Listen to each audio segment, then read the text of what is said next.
What's the point in having a regulation? The point, if it's a worthwhile regulation, should be to frame rules that benefit everyone, that benefit the citizens whom the government's supposed to represent. The point is not to tailor pollution rules for the polluters and banking rules for the banks, although sometimes it sure feels like it. So to discuss how to keep regulators independent from what they're regulating, Kate Coyne-McCoy, a lobbyist for Emily's List, Roy Oppenheim, a former Wall Street attorney, and Wendell Potter, a health insurance whistleblower. And down at the HuffPost Oasis in Charlotte, North Carolina, Chitra Norbat, a HuffPost business blogger, and Noam Scheiber, senior editor at The New Republic and author of the book The Escape Artists, How Obama's Team Fumbled the Recovery. Noam, I can see that you're still setting up there. Do we have Noam? Can I speak to him first? Okay, apparently not yet. So let's just go back to the Google Hangout and let's get started.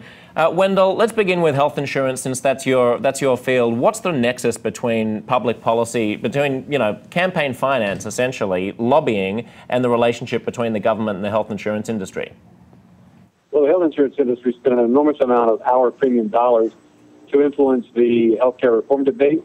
It's funneled, as one example, $100 million of money from insurance companies, again, from premium from policyholders, to the U.S. Chamber of Commerce to finance an advertising campaign to influence the debate. They're also very, very, very active in shaping the regulatory process. I served for a year as a consumer representative to the National Association of Insurance Commissioners. There were about 24 of us who were consumer reps, and more than 1,000 industry representatives when these insurance commissioners gather at their quarterly meetings. And they also, now that the Affordable Care Act has been passed, are working very much behind the scenes to try to influence how the exchanges at the state level will be run. And they're trying to pack the regulatory bodies of these exchanges to make sure that their interests are protected. And is it just about money, or is it, this regulatory capture, as we call it, is it purely about money, or is it also about ideology, about sympathies, about politicians or regulators being gullible to what the industry tells them? What's going on? No, it's certainly all of the above. It's certainly about money. The health insurance industry is a very profitable industry. We're talking about billions and billions of dollars in profits every year that the big companies make. And so it's money first and foremost. And the big insurers are for-profit companies. They answer to investors and Wall Street analysts. So we're talking about their commitment to making sure they enhance shareholder returns, number one. But it's also ideology, and they very much support candidates that reflect their business interests, or they think would protect their business interests. So consequently, most of the contributions go to Republicans and conservatives. Wendell, feel free to jump in at any point in time. We're going to be talking primarily about the regulation of banking, but I also think that your point of view is really valuable. So don't wait for me necessarily to come to you if you want to ever jump in. Let's just cross now to the Oasis, because I'm told that they are ready there in Charlotte, North Carolina. Thanks to both of you for being with us. Noam, I want to start with you, because your book, The Escape Artists, How Obama's Team Fumbled the Recovery. In that book, you really make the point that Obama's financial team of kind of professional technocrats tend to take at face value whatever it is that Wall Street tells them. And I just want to get your impression of why that is. Is it because of corruption? Is it because they're just gullible? Is it because of their desire to get a job in the industry when they leave the White House? What is it? Yeah, I think it was a couple of things going on. I mean, one of the interesting things to me about Tim Geithner in particular was everyone assumes that he is an alumnus of some big investment bank.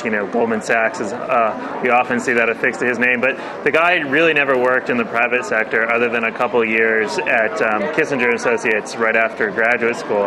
And I think to some extent, Geithner just was in a weird position of being a bureaucrat / technocrat who had to save the financial system without really having any experience in the financial system. And I think when you're in that situation, you're incredibly cautious. You don't want to screw up. You don't want the whole thing to melt down. And so you tend to be a little bit credulous when these bankers come to you and tell you, if you don't do X, Y, or Z, the whole thing's going to be, go up in smoke. And I think so I think to some extent it was just a part of a basic credulousness that owed itself to the fact that he had never, he'd never been in these rooms, and he didn't know enough from his own experience to know when the guys were BSing him and when they were telling him things that were actually true. So I think that was part of it. But wasn't he chairman of the New York Federal Reserve? Geithner? Yes. No. I mean, he had been as a bureaucrat and a technocrat working with these guys hand in glove. But I think what's interesting is if you talk to some of the folks at Treasury in the Obama administration who actually had finance backgrounds, some of these guys were holdovers from the Paulson administration. Some Geithner hired himself. A lot of these guys tended to be more skeptical, more critical of Wall Street. Now, granted, they were not radicals by any such, but they were more skeptical of the claims that a lot of the bankers were making than Geithner himself. And I think that partly came from them just having been in these situations and thinking, well, these guys, I know these guys, they BS all the time, So I think that was part of it. The other part of it was I think the phenomenon that you were talking about just now, which is, look, Treasury and the New York Fed in particular as institutions are just captured intellectually to some extent by Wall Street. I think it's just very hard to get around that. In my book, I talk about why don't we be honest and say that the Federal Reserve is not just captured by Wall Street, but that the Federal Reserve is part of Wall Street, and that it's all just one big human centipede where you can't tell the difference where the government ends, where the Federal Reserve begins, and where Wall Street ends and begins. It's just one human centipede. Yeah, no, I mean, I think that's largely right. I think that the way I always understood Geithner is a kind of diplomat. I mean, that's the way he started his career. He was an attaché in Japan for Treasury in the late 80s, early 90s, and basically what a Treasury attaché did in Japan in those days was represent the interests of the big investment banks who wanted Japanese business. So from an early age, an early point in his career, Geithner thought of his job as basically sort of working with and on behalf of these investment banks in Asia in that case. But then I think, as you say, when you get to the Federal Reserve, and the whole organization is basically structured to work hand in glove with the big banks who obviously sit on the board of the bank and who work with the president very closely. I think he just saw it as kind of a logical extension of the stuff that he had done early in his career. So I think that's exactly right. It's partly who he was. It's partly who the organization was. Noman Chitra, just stand by there because I just want to follow up with what Roy was just saying. Roy, you've been on both sides of this in a way because you're now a foreclosure defense attorney, but you used to work on Wall Street. How do you see the relationship between, what perspective, I guess, has that given you on the interplay between regulators and the industry? My sense is that there's way too much desire by people who are in government to try and ending up being a wealthy Wall Street banker, and that you have this notion that Wall Street's always trying to curry the regulator to be co-opted and come on over to their side. And I think we don't have enough rules that restrict the revolving door between true regulators and investment bankers and other folks on Wall Street. And I think that's, first of all, one of the problems. But, I was talking to Kate before we started here. When we were young, we were told that, money could buy not necessarily influence, but it could buy you the opportunity to speak to your elected officials and get what we would call access. And that was a big thing. Money will buy you access, but it won't actually buy a vote or actually influence legislation. I think today we all know that that's just crap, just crap, and that it's just not true, and that money actually can buy not just influence, but it curries influence, and as Kate was saying, actually can buy entire candidates. First, let me point out that I'm not a lobbyist for Emily's List. I'm a political consultant in private practice. I worked for Emily's List for 12 years, but I do not represent them, and I'm no longer employed with them. To go to Roy's point, money can also buy inaction. Let's take a look at the Securities and Exchange Commission. Currently, 5 members who have the legal obligation to regulate publicly traded corporations, and I would argue the money that they put into politics It is within their fiduciary role. It's within the purview of their very job. And the reason that they won't do that is because they're afraid that the Republicans holding the purse strings for their own budget in Congress will punish them if they do. So money not only buys access and influence, it can buy action, and it can sure buy a lot of inaction as well. Kate, apologies firstly for misrepresenting for thinking that you were still with Emily's list. Can you just explain a lot? I mean, oftentimes I think people think of money in politics as being, here are these business interests, and then here are these government regulators or congressmen, and these business interests are distinct, and they pay money in a little corrupt, shady dance underneath a bridge somewhere in an unmarked car, you know, and that they're somehow buying votes, and everybody regards that as being a bit of a caricature. What we're kind of discussing here is slightly different, which is this revolving circle, this interplay where they're really not two different things being paid off. They're almost the one giant organism. Does that make sense? And that's exactly what it is. It's one giant organism. And as the banks have grown, the 5 largest banks or 6 largest banks have grown since the bailout, the government has grown in the same proportion. And it's just, you don't know where one ends and where one begins. And my feeling is that the banks, the largest banks, need to be broken up. We're not talking about little community banks here. I'm talking about large Wall Street banks that are too big to fail, too big to jail. They need to be broken up. They need to be broken up because their influence over government is such that we don't want, we literally are now giving them the equivalent of what Fannie Mae and Freddie Mac have, and that is an implicit guarantee by the U.S. taxpayer that they can't fail. So you have that going on. And then you also have going on the idea that we are not going to jail them because they're too big to jail. Just as Kate's been saying, the SEC has not gone after them. The Obama administration, and I can assure you the Romney administration, have both made it very clear that they have no major interest in going after them. And it's funny because Romney talks about deregulation. Well, that means we're just going to let the banks completely run amok, okay? What we need here is we need to break the banks up just like we did with FDR, just like we broke up the trust, just like we broke up the steel industry, just like we broke up the oil industry. But I'm not convinced, Roy, that breaking up the banks is going to eliminate the money. What we're talking about fundamentally here is taking a serious look at money in politics. You can't get elected to Congress anymore without raising at least $1 million. Even in Utah and Idaho, small states, right, with 1 or 2 congressional districts, you need to raise $1 million. That is a lot of money to most Americans. 10 years ago, I ran for Congress. I raised almost $2 million, not nearly enough, right? I'm running around the country now trying to recruit and train young people of color to seek and serve in elected office, to create change from the bottom up. And the wall that we are hitting every single day is that we're running against people who are incredibly well funded, and it's impossible to compete with that. The reality is you cannot get elected in America today unless you have the money to compete and communicate with the voters who can get you elected. And if you don't raise the money to do that, you're not going to get elected. I just want to go back to North Carolina here. Chitra, I could see that you were trying to say something. Can you just speak for a moment about regulatory capture? Oh, sure, absolutely. So basically, what regulatory capture is, agencies are created to, protect the public interest, maintain a certain standard. And regulatory capture happens when those agencies, instead of enacting laws and regulations to protect the public, they're more influenced by the regulated subjects. So, for example, if you take the Consumer Finance Protection Board, that's there to protect consumers against financial and banking practices.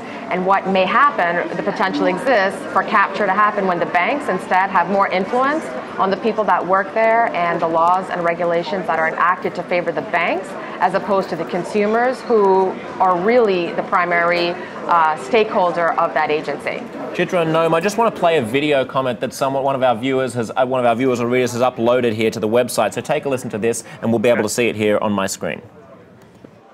This is one of the reasons why I hate hearing about how, public sector workers are all paid too much. They're all, lazy, greedy pigs at the trough.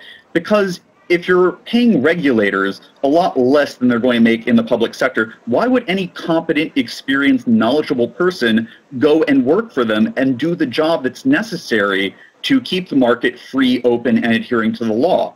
No sane person would do it. Is that part of the problem, the amount of money that we pay regulators? Yeah, I mean, I certainly think it's part of it. I think a lot of people just see, their stint in government as kind of a human capital investment, so that they can then enjoy the returns of that for, decades after their service in government. And I really do think you probably do have to raise salaries so that it becomes seen less as an investment in future returns and something that that's a reasonable compensation for your skill set at the moment that you're actually doing it. I really couldn't disagree with that more. In the last year, I've met with every member of the SEC, every commissioner or their staff. These are hardworking, sometimes career-long service employees. They want to do the right thing. Their hands are tied in a number of ways by laws and by funding from Congress. But I think to attack the regulator is sort of throwing the baby out with the bathwater. It's not about, Mary Shapiro is on her second stint as chair this time of the SEC. She is a fine woman whose hands are being tied by the people who hand over the money for her to do her job. But Kate, if we expand beyond just finance and we look at all of the other areas that have regulation, I mean, prior to the BP oil spill, there were literally stories about regulators doing cocaine and hiring hookers with the people who worked in the oil industry. I mean, you can't say that all regulators are not at fault. Correct. Yeah, you can't say that they all are either. Fair enough. Wendell, you wanted to jump in. Yeah. One of the things you have to keep in mind is that elected officials, members of Congress, and those who have the power to appoint people to regulatory bodies often make the assumption that you need to have people who have some industry experience to be able to regulate a certain business or industry. It's certainly not true, but that's been the case. That's really been what has happened, particularly during some of the Republican administrations, that there's this expectation that the belief that you have to have someone who comes from industry to be able to regulate an industry. And so you have people who are from industry who are largely in charge of these regulatory bodies. Roy, what about that argument? I mean, you hear it made. It's it does seem a little bit like a catch-22. You need people who understand the industry, who've worked in the industry in order to regulate it. But on the other hand, are they also beholden to the industry? Do you want people who have no experience? I have 2 points. One is if you have people with a ton of experience, they get involved with the weeds instead of the 30,000-foot image. And sometimes you want people who aren't beholden to the industry and are familiar with the industry to be looking at things a little bit from a removed perspective. The second point is that if you have someone who's a regulator in a particular industry for too long, that is when this notion of regulatory capture really kicks in, and that you really need to have a civil service system that forces people to rotate out of the type of regulation that they're supposed to be involved with. For example, the whole Madoff crisis with the SEC, it's clear that the people who were looking over Madoff were way, way, way too cushy with folks in the Madoff operation. And there's been lots of stuff written on it, so I'm not going to bore everyone. But the reality is, had we been moving people around quicker in the SEC, Madoff's situation would have been blown years and years and years ago. I guess when you're close to it, you also drink the myths, right? I mean, Madoff was it was inconceivable to people on the inside that there was something fishy about Madoff because he was Madoff. The moment you step in as a pair of fresh eyes and actually look at the books, you're like, hang on, this can't be. But I want to add one other thing.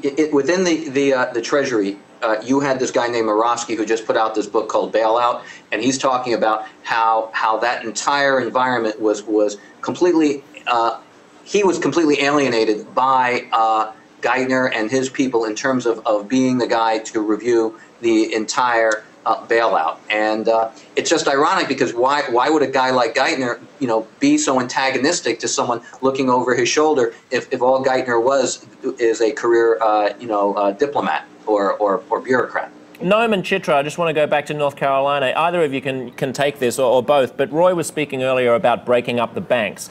And, this is an idea that even the former heads of some of the biggest banks like Citigroup are now coming out in favor of, yet we all know it's just not going to happen at a political level. Do you think that, that the sole explanation for that is that the regulators are captive, that the congressmen are captive to Wall Street? Or do you think that in other words, if there was no money in politics, would the congressmen still believe in what they're doing? Is it actually a matter of ideological faith, or is it because of regulatory capture? Well, in my experience, I mean, I won't speak to Congress because I do think money, the simplest explanation is often the correct one, and in Congress that may be the simplest. But if you just go back to Geithner and Treasury, I think for Geithner it's a little more subtle. It'll be interesting to see what Geithner does when he leaves Treasury. I mean, if he goes and works for Goldman Sachs and really cashes in, I may have to revise my view a bit. But I think for Geithner, it's less a crass, kind of anticipation of future money-making potential than it is. He's just intellectually and kind of sociologically been so immersed in this world for so long that it's very difficult for him to separate out kind of actual legitimate arguments from kind of what the industry passes off as legitimate arguments, but is really just self-serving spin. And the experience when this kind of never was more apparent to me than I was interviewing him once for my book, kind of late in the game, and we just got into this back and forth about why you wouldn't break up the banks, and Geithner said, in effect, in the same way that we need, GM to be strong so that we're a global economic power, that is the country, in the same way we need a strong Silicon Valley so that we're a global economic power, we need a strong Wall Street and a strong financial sector so that we can compete globally and not lose out to other financial centers, whether it's London or Hong Kong or wherever. And that just, it seems so, on one level it made a simple logic, but when you thought about it, the logic collapsed immediately, right? The analogy breaks down because GM, if it fails, does not have the potential to eviscerate the entire U.S. economy. And Silicon Valley, if Cisco or Google fails, they will not bring down the whole economy. But if Citigroup fails, it will eviscerate the whole economy. So also, that argument presupposes that the strength and vitality of Wall Street is contingent on having no regulations. Whereas, as you can see, by financial sectors in other countries like Hong Kong, like London, like Sydney, these are Australia and Canada have very robust financial systems and a lot of regulation. You can't. That's right. No, I think that's right. But sorry, go ahead, Roy. You can't have a large banking industry that effectively is larger than most countries in the world, where the government itself feels that it doesn't have the resources to properly rein in the industry because that industry has set themselves up as too big to fail and too big to be regulated or too big to be jailed. You need to have that robust kind of regulatory process if you're going to have banks that are going to be pulling the strings of your government. I mean, the fact that they can borrow, and I'm just talking about the largest banks, money that is basically at 0% interest, and then they can turn around and buy treasuries at 1%, which means they're basically printing money, these banks, just shows how everyone in this cycle is literally just at the trough, except the taxpayer. We've got Dan Frumkin, senior Washington correspondent with Huffington Post, with us. Dan, thanks for joining this conversation. I don't know whether you heard any of this, but I'd love to get your take on regulatory capture and hear your thoughts. Well, the panel's been terrific, and I certainly think Wendell Potter can speak to a lot of this very well. The fact is that money makes a huge difference, and it's one of the points that Lawrence Lessig made earlier on HuffPost Live. Heck of a morning you got going on, by the way. Heck of a day. Which is that people can't help but really think about their next job. And so I think that's the most terrifying part of regulatory capture. You have people who tend to enter the field generally for good motives. They want to make a difference, what have you. But they can't help but think, gee, if I don't tick off, this company, I might end up working for them and making a lot of money. And actually, increasingly, you're having people go into the regulatory operations precisely to groom themselves for a job afterwards. So it's very dangerous, and the effects of money cannot be overstated in regulatory capture or legislative capture. Wendell, I mean, you used to be at the very top of the health insurance industry, and any time that there's an explanation for any phenomenon that ascribes bad motives and evil to people, I never really quite believe it. So anytime I hear that regulators are nasty or corrupt, or, you know, that congressmen are corrupt or just doing the wrong thing, it just doesn't pass the smell test for me. So what's the explanation for the interaction between regulators and the businesses that they regulate that is the most positive possible interpretation of their motives and yet still explains the impasse? Well, I think, take for example, and we're not talking about just the federal level, we're talking about the state level as well. And most health insurance is regulated at the state level. And you have well-meaning regulators, people who are working for insurance departments who do a very good job. But it often is a revolving door there as well. They're often recruited to work for big companies like the ones that I used to work for because they have inside knowledge about how the regulatory departments work. There are well-meaning people, and there are many good regulators who do a very, very good job, and it varies state to state in the health insurance industry, and it certainly does at the federal level as well, too. We absolutely need to have the regulatory structure. Much of it, you know, if we didn't, capitalism could not survive at all. But the reality is that increasingly the industries have more and more control over the regulatory functions of the regulatory bodies.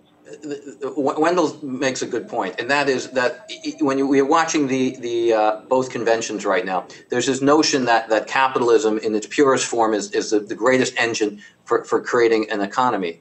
What we don't talk about is this crony capitalism, the type of nefarious influence that money has on the capture process of regulators, and the amount of money that Kate is talking about that directly influence the legislative process. And when you have those two forces acting upon our capitalist structure, we have crony capitalism that's no better than any banana republic in the third world. Kate, I know that you have to leave us soon, so I want to give you the last word before you go. We'll continue the conversation without you. You know, this is what always frustrates me, exactly what Roy put his finger on. Having lived in a bunch of different countries, you know, it's settled that capitalism is the engine of growth that we use, the engine of providing economic growth. And then the question is, how do we modify it? How do we moderate it? How do we humanize it using some kind of a welfare state? This is just settled. And so it's so frustrating to watch this phony argument that's about either capitalism or socialism when we all know that every Western developed country has agreed on some kind of a mix. So all we're talking about is a matter of degree. Right. I mean, I think you need to do two things. You need to regulate the banks. You need to increase, not reduce regulation, and you need to take the big money out of politics. The way to get big money out of politics is to force companies that spend to disclose what they spend. I'm not trying to eliminate anyone's right to free speech or right to political participation. What I'm saying is, if Cigna wants to write a $400 million check to the Chamber of Commerce, and the Chamber of Commerce in turn uses that to influence the implementation of health care, Cigna should have to tell Americans that that's what they're doing and that's the way they're spending their money. Bank of America, same thing. You know, if you want to spend money and you're a corporation, you are not a person, you're a corporation, you want to spend money to influence politics, you need to tell your shareholders and the people who use your services what you're spending our money on, period. Wendell, do you want to jump in on that? And Kate, thanks for being with us if you do need to. Thank you so much. I'm sorry I've got to jump off. Yeah, go run. Thank you. I agree with that. I agree with that 100%. And we need to have much more requirement for these companies to be more transparent, that they disclose the contributions and where they're spending those contributions. When I say they, I mean the big companies like Cigna and health insurance companies, any big corporation that is able and does spend money to influence public opinion and public policy should have to disclose that. And there is a movement. Some of the big shareholder groups that have large holdings in insurance companies are calling on those companies to be more transparent, to disclose how they, for example, were able to influence the healthcare reform debate and how they are currently spending money to influence the campaigns. Do you believe in Medicare for all, Wendell? I think it would be an improvement for what we've got now. We've got to take one of the things that the president said, and this is kind of relevant to the conversation, many years ago, that if we could start over, we would consider a Medicare for all type program or a single payer type system, which most of the developed countries in the world have something like that. But his point was that because of the incredible influence of companies like the ones that I used to work for, it's almost impossible to do that. So we have our entire government, to a large extent, captured by the large industry. It will be exceedingly difficult to get to a single-payer system until we can reduce the power and influence of these big companies. Just quickly, just before you go ahead, Roy, I just want to find out from Wendell whether or not you think, Wendell, that if there were no money in politics, if we had campaign finance reform, if there wasn't such a tight connection about what we're talking about today between congressmen, regulators on the one side and industry on the other, whether it would be possible to introduce a Medicare for all system in the United States. No, absolutely. I think, in fact, I've seen polling data even done by the insurance industry over the years that indicates that there is a huge percentage of Americans who would be very much inclined to support that. The health insurance industry is held in very low esteem, and that's why they have to funnel money to the U.S. Chamber of Commerce and others to get policy and public opinion changed. Roy, go ahead with what you were going to say. What I was going to say is that part of this whole capture process, and maybe this won't be politically correct, but I'm going to say it also, and I think Clinton alluded to it last night, is that when you have unbridled entitlements, that becomes a form of capture also, because the individuals who then are receiving these entitlements also are going to influence the political process. And so, yes, if you had this Medicare for all, I mean, doctors would be able to have people come to their waiting rooms at all times, at all hours for every ailment, and you could end up bankrupting the whole country because people are going for services that they don't necessarily truly need because they have no incentive to pay even a small percentage or a copay on that particular visit. And I've seen it. I've seen studies where people who are in Medicare or Medicaid end up going to the doctors a lot more, and sometimes for things that really aren't truly necessary. Dan, I want you to kind of wrap this up by expanding out to more than just the banking industry. We've talked about banking, we've talked about healthcare, but really when you start looking at mining, when you start looking at the oil industry, I mean, there are so many different areas in which there's this delicate interplay between the interest on the one hand of the businesses and the responsibility on the other hand of our elected representatives and the regulators who they appoint to take care of us. And do you have any final thoughts about that relationship and what we can do to make sure that separation, that firewall, is robust? Yeah, well, it's certainly not robust now. The issue of campaign finance reform is a huge one. It's absolutely central. And at least on that issue, there is some public debate. I mean, the Democrats at least ostensibly support it, even though, at their convention right now, they're sucking up to the corporate interests as much as anybody.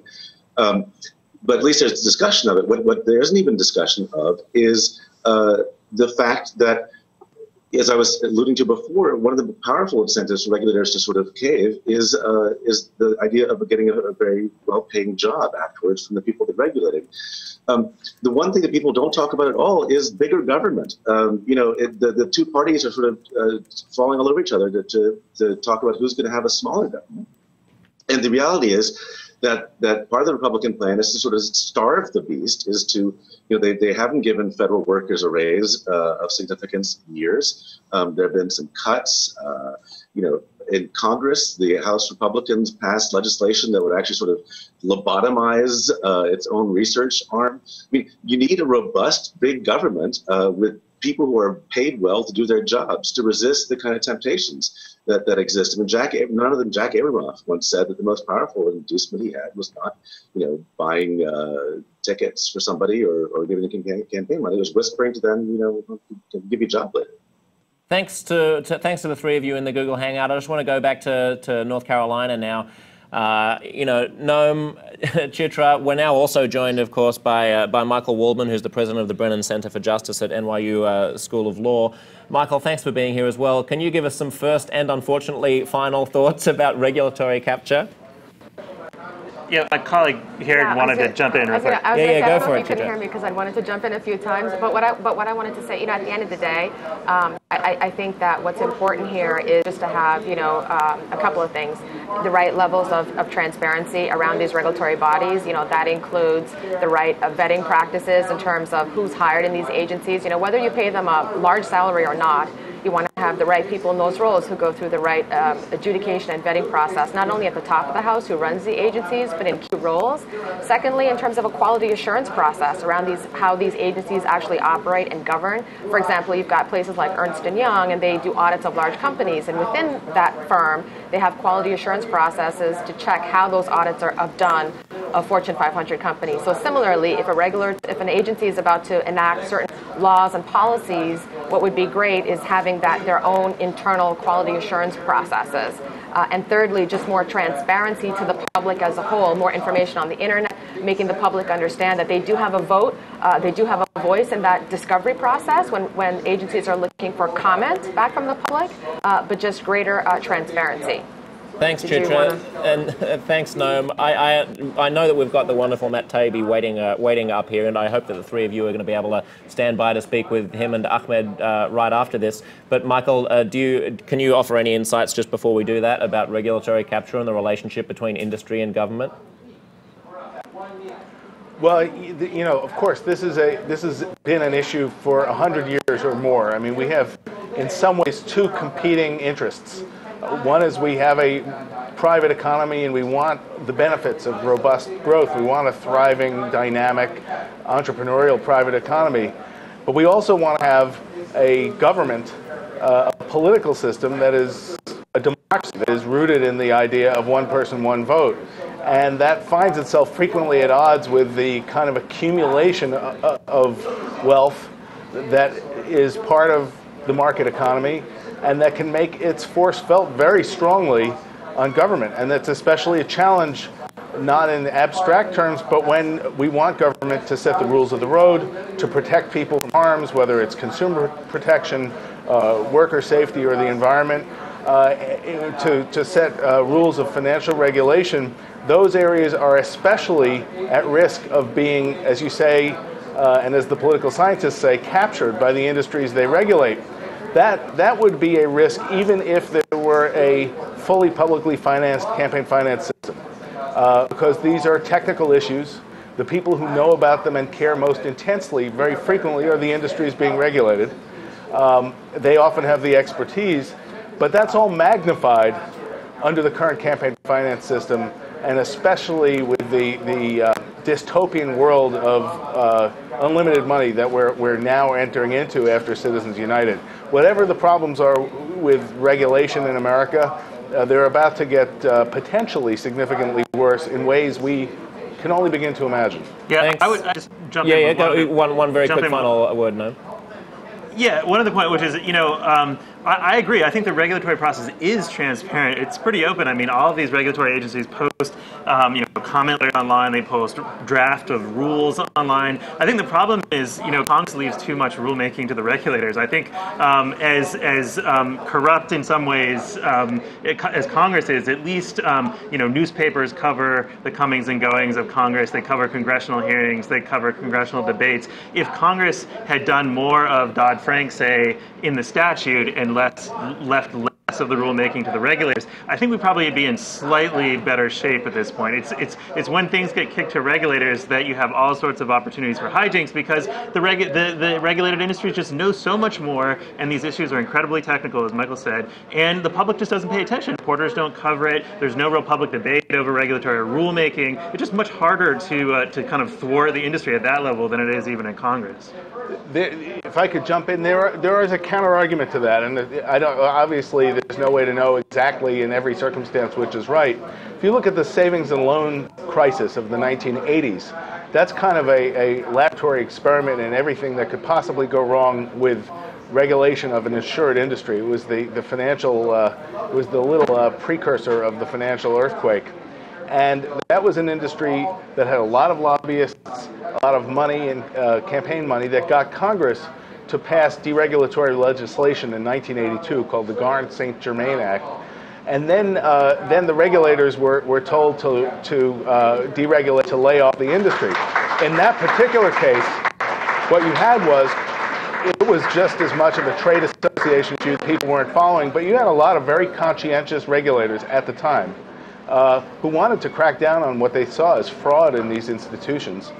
And at that point, it was the members of Congress, Democrats and Republicans, who were getting campaign contributions from the S&L industry, who cracked down on the regulators to stop them from cracking down on the industry. So